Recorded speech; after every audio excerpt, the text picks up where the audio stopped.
I want to invite everyone into this moment, uh, this exercise. And if you would, if you feel comfortable doing this, just go ahead and close your eyes and put your hand on your chest.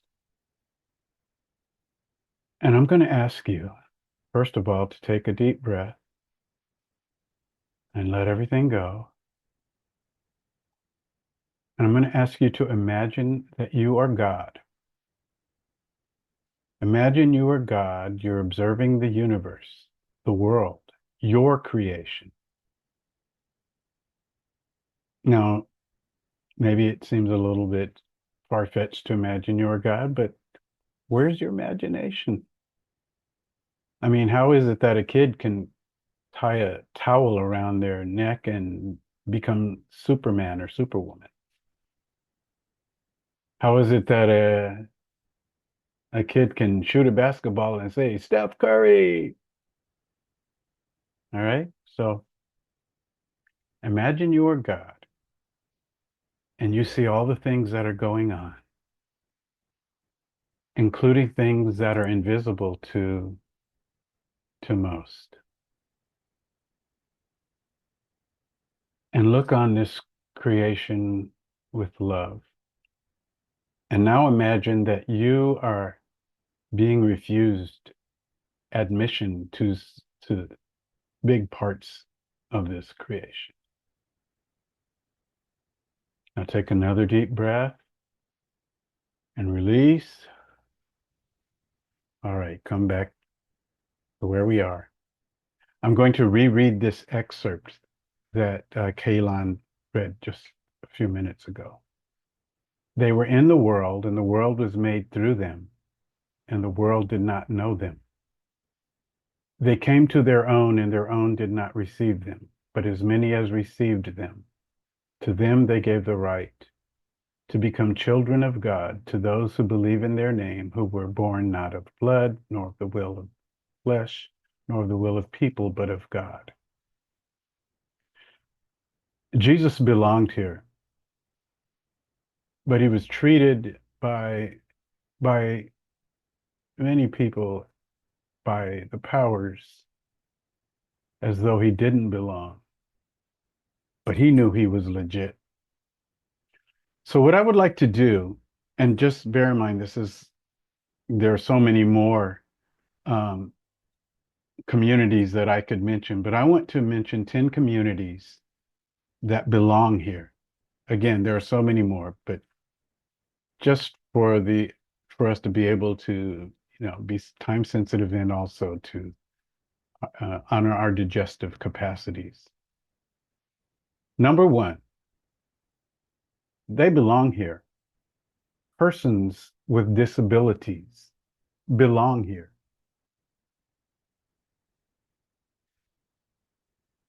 Many of us as children, we learned about perhaps one of the most famous in US history disabled persons, Helen Keller. In fact, our own Ernie here, um, as a child, met Helen Keller and inspired Ernie to become involved with persons with disabilities before Ernie ever knew she was going to have a disabled child. There are some things that we did not learn about Helen Keller when we were children, most of us. We did not know that she was a registered member of the Socialist Party, that the FBI had a dossier on her. We didn't we didn't know that Helen Keller helped to fund the NAACP and she was an ally of Black people, especially those who were disabled. Because she was able to understand from her own experience that everybody belongs here. Number two, the land, the ocean, the rivers, the creatures, the trees, they belong here. The earth belongs. You know, it makes me think of our two dogs, I don't feel worthy of the attention that our dogs give us. All right. I can open a door and they're standing there looking at me like they've been waiting, the whole time. Their whole life is about me. Um, and they give so much. And I feel like I'm not giving enough in return. We feed them and walk them and pet them, but they're always at the ready. The earth is like that. The the earth keeps giving to us, and um, our dogs keep get. I It is incomprehensible how people mistreat dogs. We hear the stories. We maybe even have seen somebody kick a dog. Be abusive towards a dog, and even then, the dog will maybe be, acquiescent, responsive. The earth is like that towards us. No matter what we do, we keep getting love from the earth. It keeps feeding us, caring for us. The earth belongs here. The earth is not a second-class citizen. Number three, women belong here.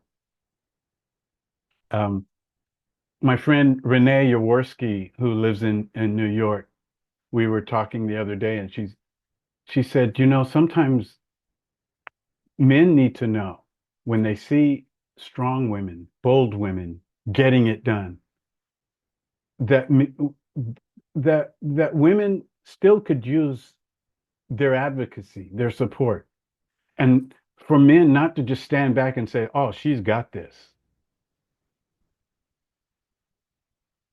There is a continuous need to honor womanhood among women, but also by men.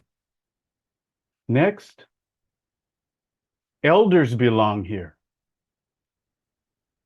I know that, culturally, elders become invisible at some point. And you know what? That invisibility age level keeps getting lower. It's amazing. I was on a Zoom with some feminists, black feminists, the other day. Yeah, I attend all kinds of stuff. And so they were mostly 35 years old and younger. And one of the women pointed out she was 35 and she said she felt like a great grandmother. She felt like the world had changed so much and that people who were 15, people who were 12 lived in a whole different environment. And she was starting to feel obsolete already. But because everyone belongs, nobody becomes obsolete. In that meeting, one person asked the question, remember, they're around 35 years old or younger. And one of them asked, how can we be better elders than the ones we had? She did not say present tense. How can we be better elders than the ones we have? It's almost like we're already gone. Next, young people belong here. And in that meeting, they were asking for adult allies to respect who they were, respect their experience, to appreciate their unique challenge. Next, the next community that belongs here, brown folks. Yeah, it's interesting. I interviewed Linda Kikivi for a podcast a few days ago, and she was talking about, the fading away of the nation state. She had this wonderful way. I asked her because she talks a lot about, creating a better world, and I asked her, how does that happen? And she said she felt like she was among the young people. She said she felt like she was Gen X. And she said, you have to make this world look strange. And to a lot of younger people, it already looks strange. They cannot make sense of the things that we have acclimated ourselves to. And she was emphasizing that in this world, on this continent, that rendered to a secondary status is brown people, but brown people have indigenous roots. Her own are indigenous in Guatemala, and she was just pointing out that they belong. Next, the next community that belongs here, Black lives belong here. Um, I I remember some years ago it was after Mike Brown was killed in Ferguson, and in the wake of the spread of the hashtag Black Lives Matter, our denominational presiding bishop Charles Blake asked all the churches in the country, because these are predominantly black churches, and he said the first Sunday in December is going to be Black Lives Matter Sunday. Find some way to honor Black lives directly on that Sunday. Well, one of his friends, one of his colleagues, who was the president of the Assemblies of God, a predominantly white denomination, got wind of it, Thomas Trask, and he said, oh, we should do that too. Thomas Trask put word out to the Assemblies of God that the first Sunday in December is going to be Black Lives Matter Sunday. He got blowback. Now, I don't know if Thomas Trask would have done this, except this was his last year. He was getting ready to retire. So, that was a pretty bold measure. But I went to the Facebook page for the Assemblies of God, and it was mostly complaints about this almost innocuous assertion. People were complaining. Why do Black lives matter? Lots of anger, but Black lives belong here. The next community, voters belong here. Last Sunday, Brigitta pointed out how stressful these times are. She, as a poll worker, as a supervisor, it feels really tense in the run up to the election that's going to be happening in just over a couple of weeks. And this Black Feminist Roundtable that I was in the other day, they had a theme, a recurring statement: joy to the polls. Because negative talk spreads fear. And if all you can talk about is, oh, we're going to lose everything, we're going to lose democracy, we're going to, that's going to paralyze people. So their way of approaching it is to call your neighbors, tell your neighbors, text your neighbors, your friends, your chat groups, whoever, and do it with joy, inspire enthusiasm. Okay, two more. This is not so much a community. This is me. I belong here. David Moore. And the reason I'm inserting this now is because my friend David Daniels died just a week and a half ago. And I have had such admiration for this man.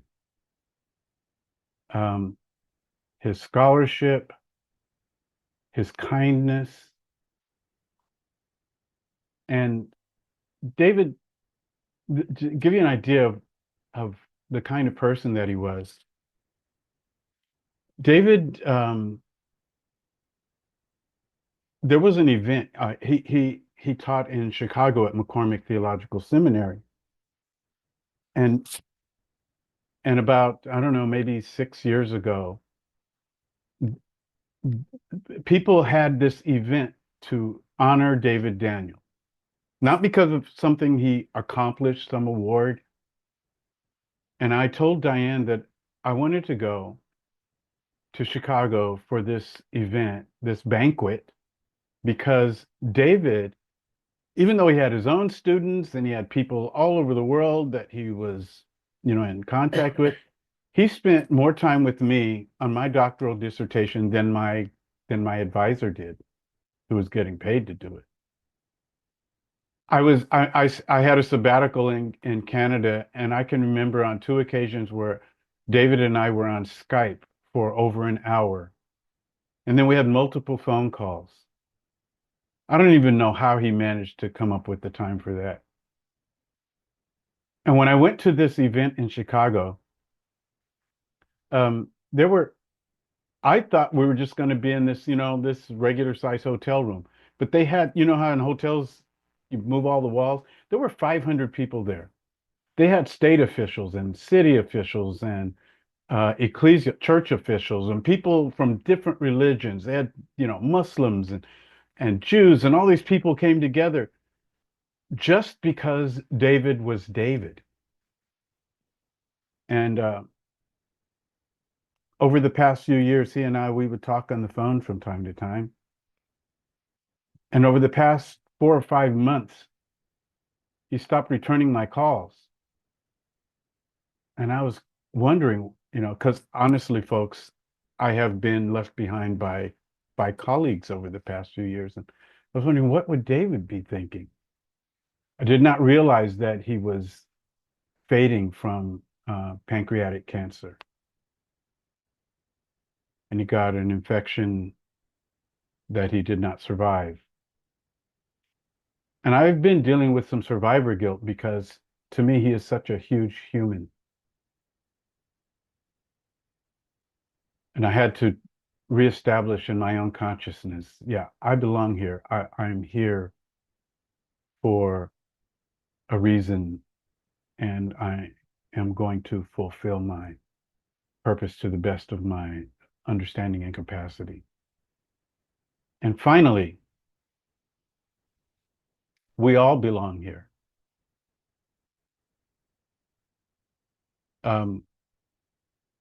We survived a quarantine. Many of us found ourselves drifting apart from some people, a shuffling of relationships. But we can't be too quick to let go of people. Now, there are times you need to step away from people, but we also need to remember who brung us to the dance.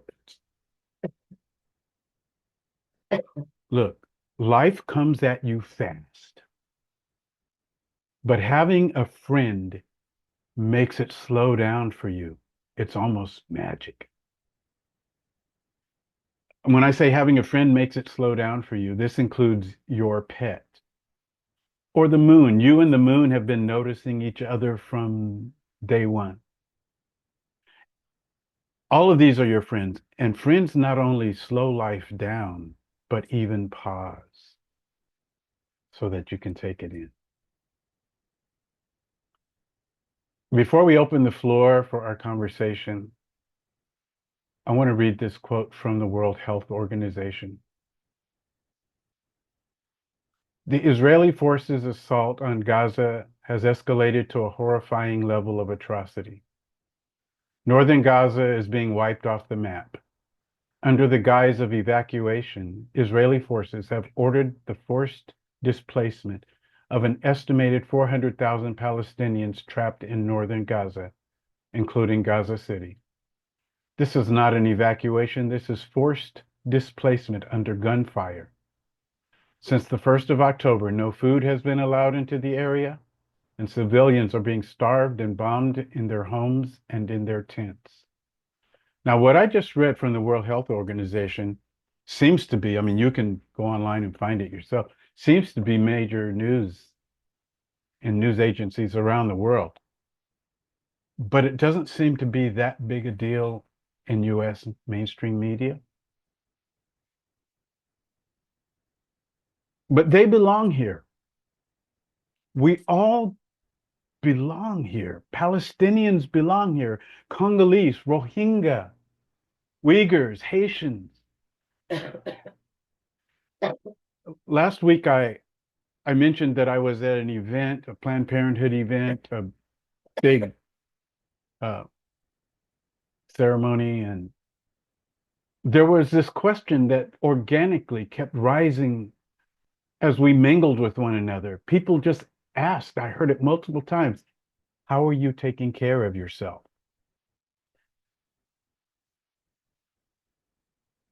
How are you taking care of yourself? My response was, I am standing in solidarity with the disinherited. That's my safe space. I am standing in solidarity with the disinherited. Because to me, the world does look strange. As Linga Kikovic said, that's our assignment, to make the world look strange. It is the precursor to us imagining a better world.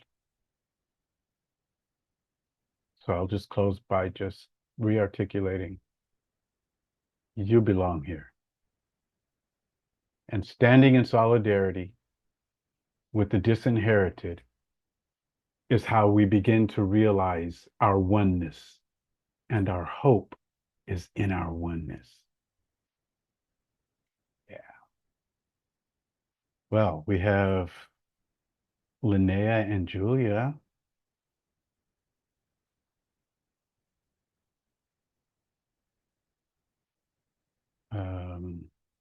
But I think we lost Linnea, did we? Yeah, she's there. I don't see you, Linnea. Thank you for that message and that encouragement. I'm glad you mentioned Linda Kikivitz. She had a pretty profound influence on me as well. And I would encourage people to go to her website. I don't know the name of her website, but I think you can look it up, Linda Kikivitz. And she sure is knowledgeable about a lot of things. And also, I appreciate your bringing back that quote about the way we care for ourselves is by standing in solidarity with the disinherited. That's really what makes us whole and what fills us. Julia, do you want to kick off any questions or comments?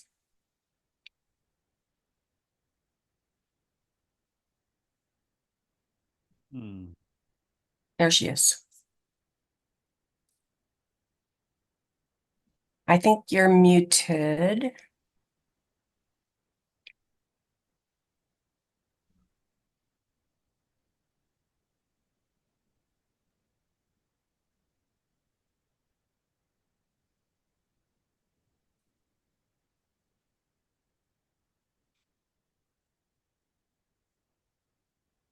While she's getting her technology, oh, here she is. Okay, is that it?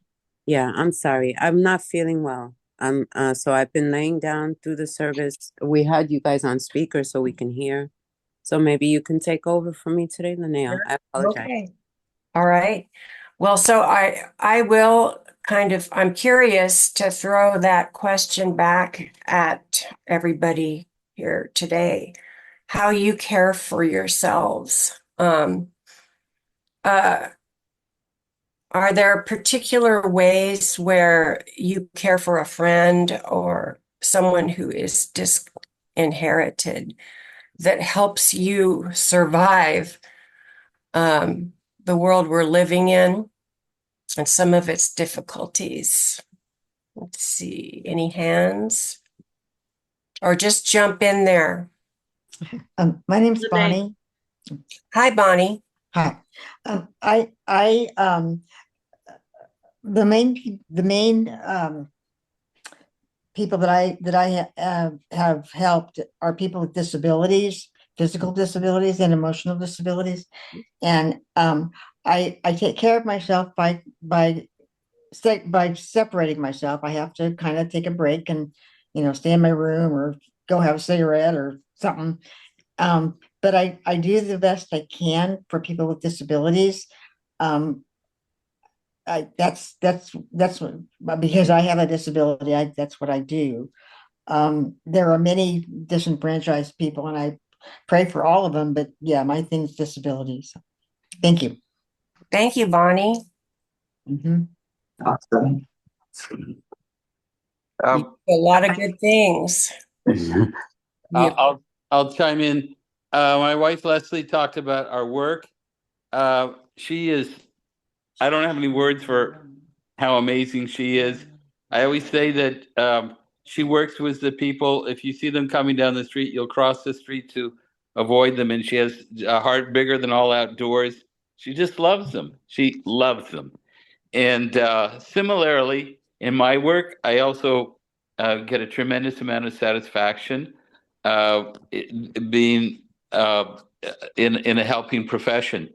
So that's one thing. The other thing I do to take care of myself is I go for a walk every morning with my dog, and I often go into Rattlesnake Canyon. I like to say that I worship every morning in a beautiful cathedral called Rattlesnake Canyon, and it's just so regenerating. It's just to be out there in nature with creation, and my sweet loving dog is. I couldn't agree more with what the pastor was saying about dogs. I had a psychiatrist friend back in Boston who said that dogs are the highest life form on earth, and I find it very easy to relate to that statement. So that's what I do. Very soulish creatures, huh? Amen. Linnea, Ernie, yeah, I can't make anything work, but we hear you loud and clear. right, but I couldn't get my hand up. But anyway, I always think of this miseducation in Yeah. our world, and it comes in so many ways.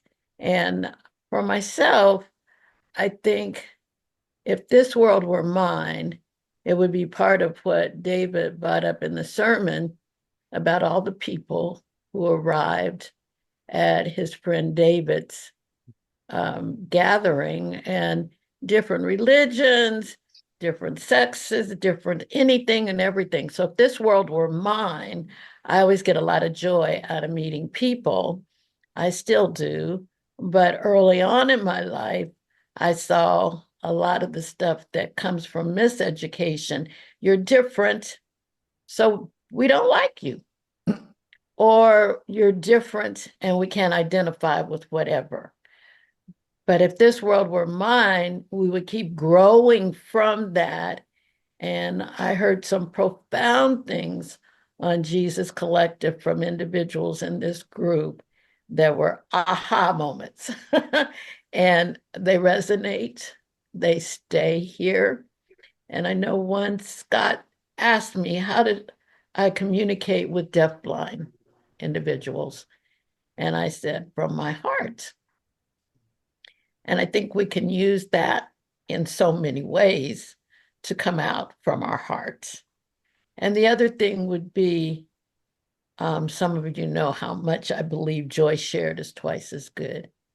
Pain shared is only half as bad.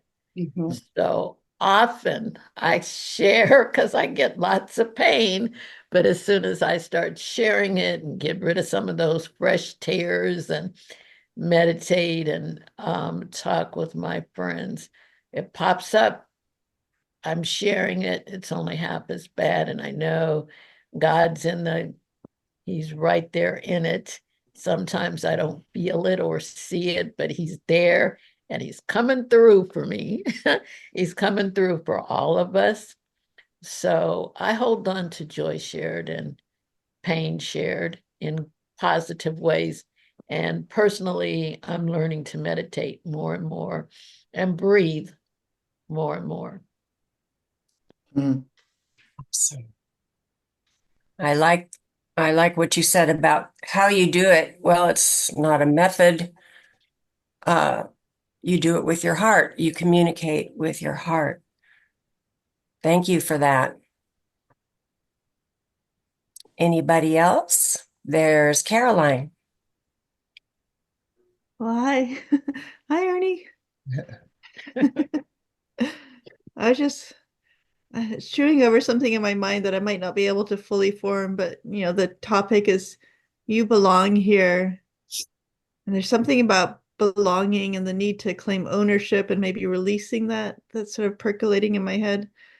Like, you know, the people who belong here the most are the ones who are okay with like having least sort of hold on something. I sorry, I've got COVID and my head's kind of foggy. I can't even really form it, but I was just thinking like I've been watching the news and Elon Musk trying to basically buy the elections and Leonard Leo pouring billions into and then some, but somehow all the people that I think you were calling out, David, and sort of explicitly saying you belong here, they're the people that maybe have less. Like there's this sort of interplay in my head, like if we could release the idea of ownership and owning, maybe we would belong more. Like, I don't know.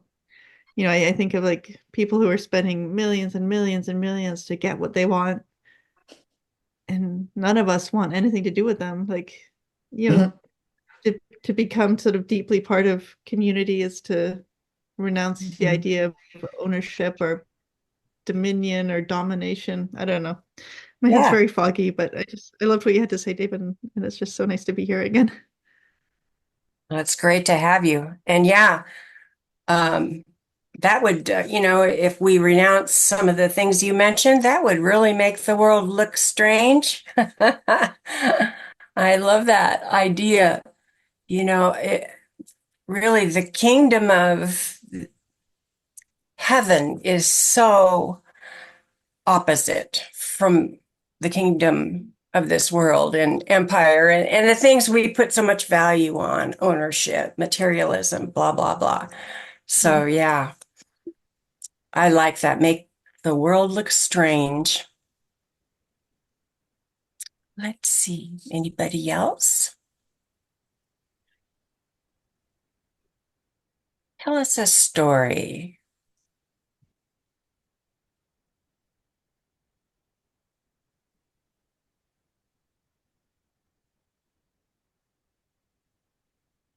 I have to keep flipping around. It's me, Rosie. I'm Hi, sorry. Rosie. Hi. You know what? I had gotten kicked out for this long time, so I'm so bummed because I didn't get to hear Pastor's message. I mean, I get the concept of it and listening to Caroline. Caroline, God bless you, sister. I sent you a text. Did you get it?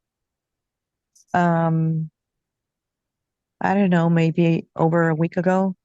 Anyhow, you're sorely missed, and it's nice to see your face. And I will pray that you get over this and that you get over it like completely. Um, belonging. It's been a hard week for me. Thursday was my beloved Izzy's birthday, and I'm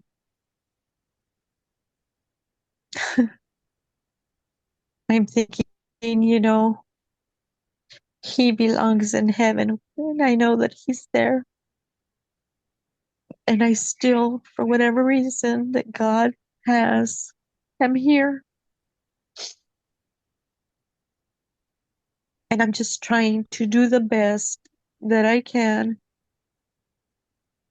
But I do agree with what you were saying, Caroline, how disgusting and perverted this Elon Musk and all the other cronies like him. They are perverse and disgusting to me. And we're in such a dangerous time. I feel, like I would have never imagined anything like this in my lifetime before. And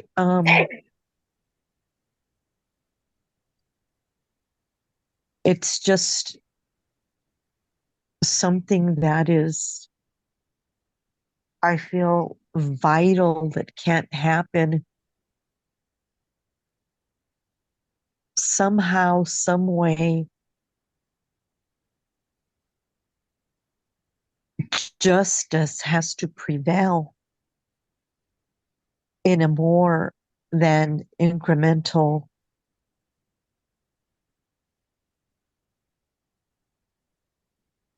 place or size. It just needs to be, I feel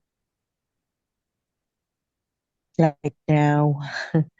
My compadre has a beautiful, huge ceasefire now banner that is hanging behind his house that you can see from the freeway, right in between, before you get to Seaward from the 101 north.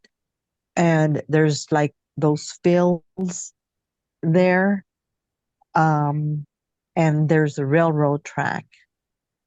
And you can see the banner there, it's behind his house.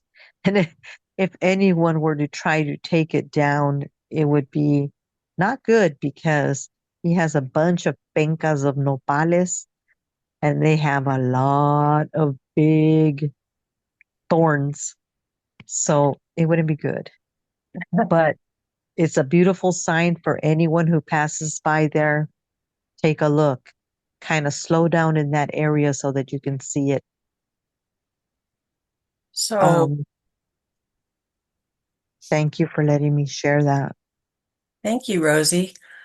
Well, the question that pops in my mind right now is, if everyone belongs, we're talking about Gaza, somebody mentioned Elon Musk. Does Netanyahu and Elon Musk, do people like that belong? And in what sense? Somebody want to take a stab at that? Well, I think they're invited if they can shed their arrogance and their hubris and I don't know. I mean, they're invited for sure. Yeah, they're like, to go back to what we were talking about last week, because I too only heard some of the message, but was able to get a good chunk of like the gist of it, and it's been a blessing. Folks like that serve as a example for the capacity that the Lord has to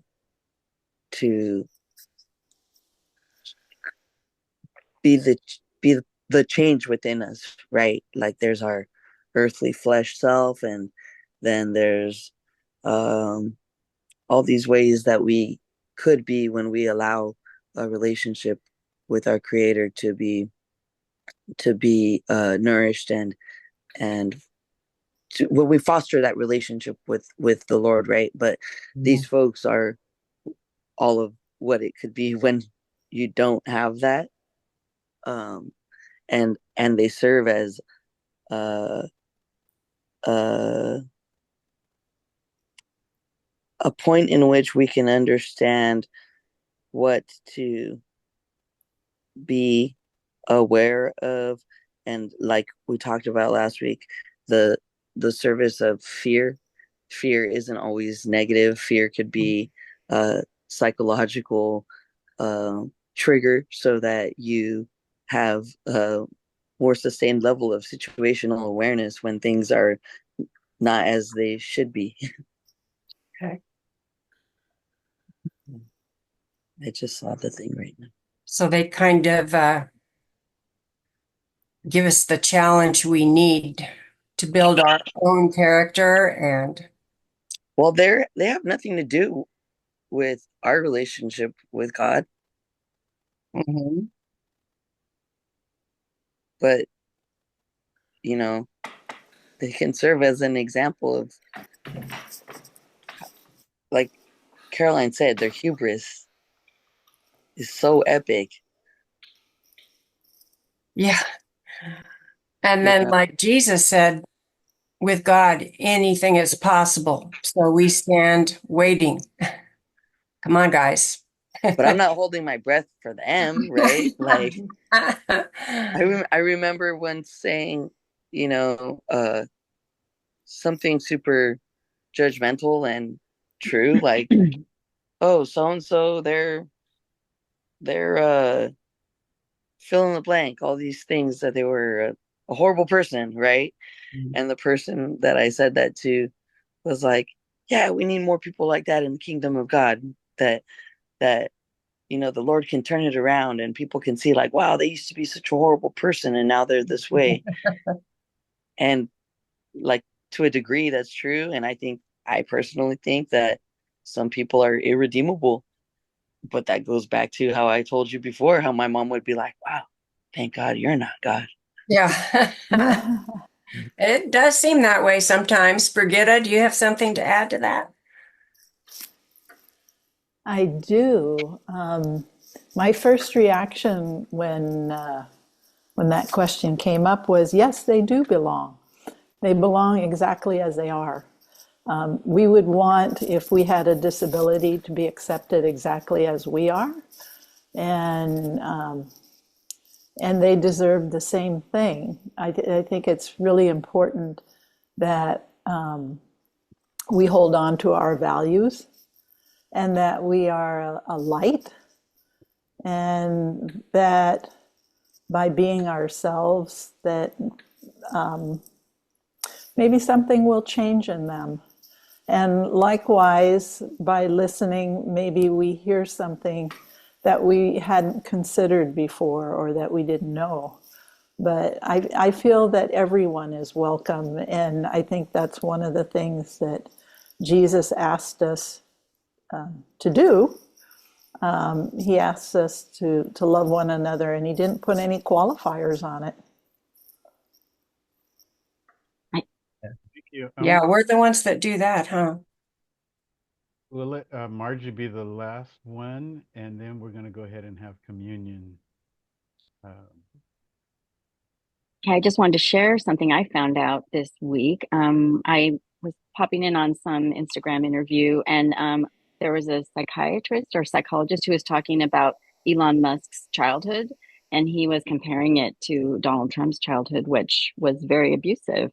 And I didn't know that.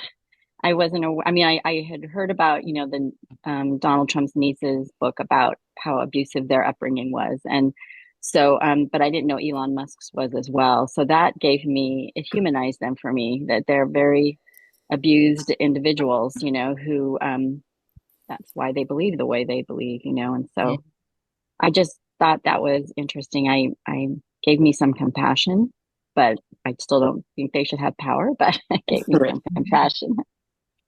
Yeah, it does help us to kind of understand, how that was all set into motion. Yeah, very true. Yeah, but people sharing trauma bonds is not like an excuse to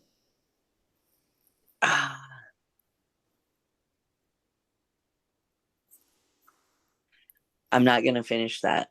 I think it's unfortunate that too many people follow these folks as though they are exemplary individuals to be followed. They are exemplary of a lot, but not anything to be praised, uplifted, or for them to have this like cult of following, the way that it has developed over the years and been so much more apparent and brazen. It and Yeah, no. Yeah, okay. Thank you.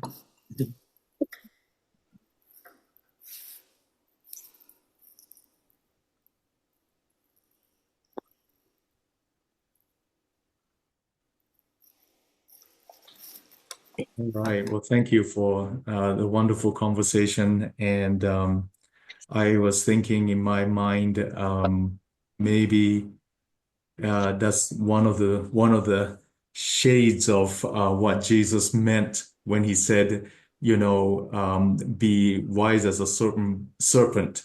You got to be wise, but harmless as a dove. I am very curious about this, Pastor David.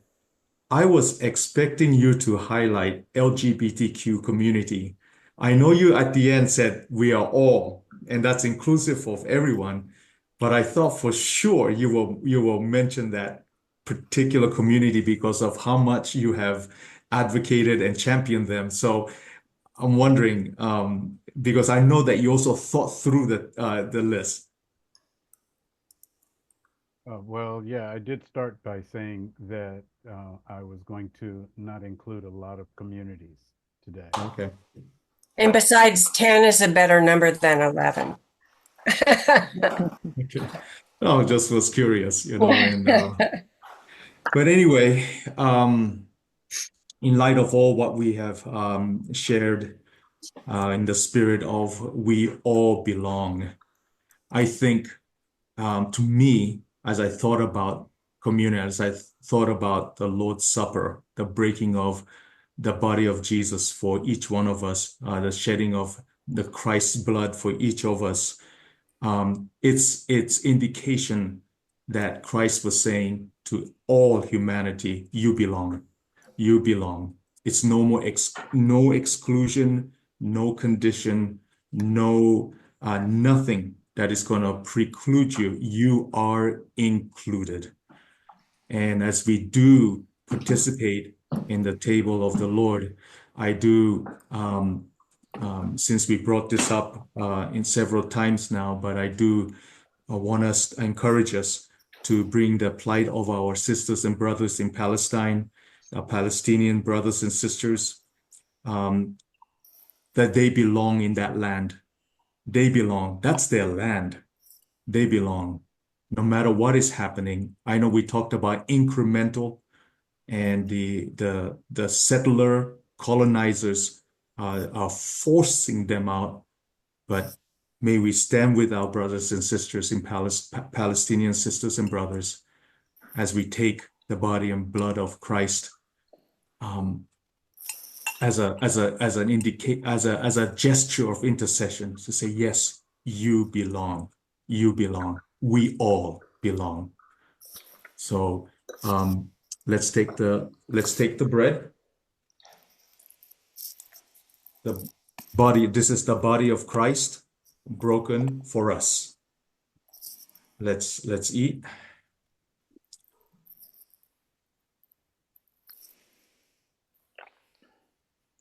And let's take the cup. This is the blood of Christ shed for us.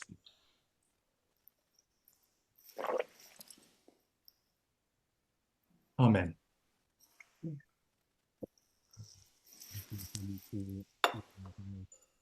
As we go, if anybody wants to stick around, Caroline has offered to give us a tour of her house in New York. But, that'll be better. Pastor Moore, I couldn't hear what you were saying at the end there. Oh, Caroline has, can you hear me now? Yeah, lost you again. Is it just my...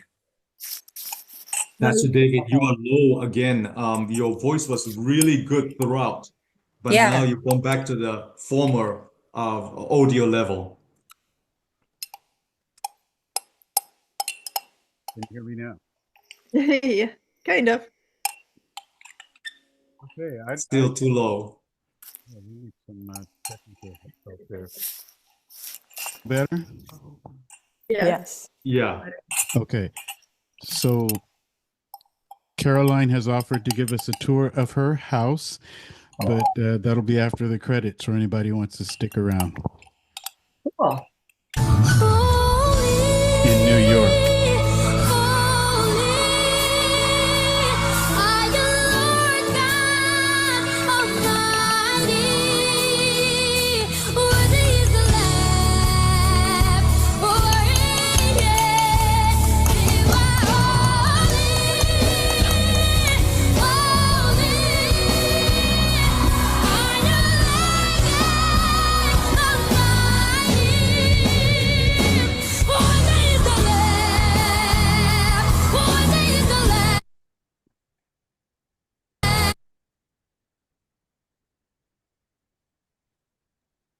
Hi. All right, take it away, Caroline. Oh, okay. Sorry, I've got a bit COVID-y and a little sick, but what's this? This is our music room. That's our radiator. That's our stereo. Right. Oh. This is our this is my favorite room. This is our 3-season room. So it's basically an enclosed porch where you can sit out in the summer. Oh. But I had all my plants here. They've come in because it's starting to get a bit cold. Uh-huh. And this is the outdoors. So we're on this kind of tiny rural road. It's not even on Google Maps, you know, the Google Oh, really? They missed Google that. cars never even come down here. And then there's the farm, the local farm. I don't know. Well, This is my things favorite. look a little different from your last place. How I know. beautiful. Bigger. That's- Oh my God, look at that. Wide open spaces. And it's kind of nice. It's a 2-mile long road, and one family has sort of lived here forever. Like, I wish I could show you. There's a tiny little cemetery just sort of down there. And then there's like maybe 8 gravestones going back to like the 1800s, and it's the same name as like a lot of the people who still live here. Wow. Do they still bury people there? Good question. How do I ask that? Sounds like When was the last time somebody was added to the cemetery? I think it's been a while. Wow. How many acres is it on? Our house is just like Yeah. 27. This is our TV room. Okay. Um, Ooh, nice. My husband's Grateful Dead poster collection. Uh-oh. Deadhead. Deadhead. This is a pinball machine that my brother-in-law made for my husband. Nice. A working one? Yeah, it's sort of a digital one or a record Oh my collection. God, yes, Ana Rosa. And then we got a really big kitchen. It's a bit messy. but Nice. Wow. I like the windows next to the table. Windows. Yeah, That's there's so much light, natural Yeah. light. Yeah, that's nice. they're getting ready to harvest all the corn, but there's still a Oh. lot of, and then so when everybody comes to visit me next summer, this is all going to be our vegetable garden and our chickens and everything. Road trip. Wow. Oh, I love that. Oh. Did you say that, Tanya? Yeah, what's the closest airport? Syracuse, Ithaca, or Rochester. That's And this probably is our not dining room. the cheapest one. It's got, I guess, New York would Yeah. Buffalo. or You don't want to somebody. fly to New York. It's really far away. I feel like I've seen this house in a movie or something, or TV show. That's like a good movie, not a scary movie. Oh, Then awesome. I'm not going to take you How many upstairs. bedrooms, Caroline? So there's 3 bedrooms upstairs and a half bath, but I'm not going to go up there because Will's feeling kind of sick too. Yeah. Oh, okay. Oh, you should just put him on camera. That would be a bad moment in our relationship. Don't think he feels camera. Oh, and this is my grandmother. Oh, wow. Yeah. You guys look alike. Yeah, we do. We look a bit alike. No, this is my dad. Nice. I can't see. Oh, wow. He was young. precious. Wow. Spooky haunted portrait. Your grandmother's picture, is that your dad's mother or your Yeah, it's my mother? dad's. Mater? Okay, paternal. Yeah. I love that you're doing this, Caroline, and I feel like we should all do this with our houses. That way we can feel like we visited everyone's home. There you go. Who's gonna volunteer next? Ana Rosa. Hey, I'll go last. That was I'll go last. All you got to do is do a little circle. So Caroline, I kind of missed why you moved there. Well, lots of different reasons. So my husband's in nursing school, so he retired from the Navy, and now he's in a nursing school at the local community college, and it's actually a really great nursing school. And we couldn't really afford for him to like go to nursing school in California. So we came here, and I mean, it's Now you own a house. it's funny. The place we were living in Ventura, they sold it, and the new owners are renting our apartment for $4,250. Oh, Gosh. Oh, Almost wow. doubled the rent after we left. wow, that's disgusting. Oh my gosh. We really couldn't afford to stay. Wow. But we own this house, and our mortgage is like a fraction of Yeah. Yeah. Well, Get a tax return. we also have a very spooky basement, but I won't take you down to the spooky basement. Lock the door to that. Keep the door locked.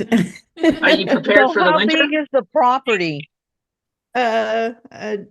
Tanya, no, I'm not prepared for the winter. It's 0.67 of an acre. Oh, that's close. Okay. And we have a really cute, we have a cool little barn, kind of garage barn sort of thing. Oh, okay.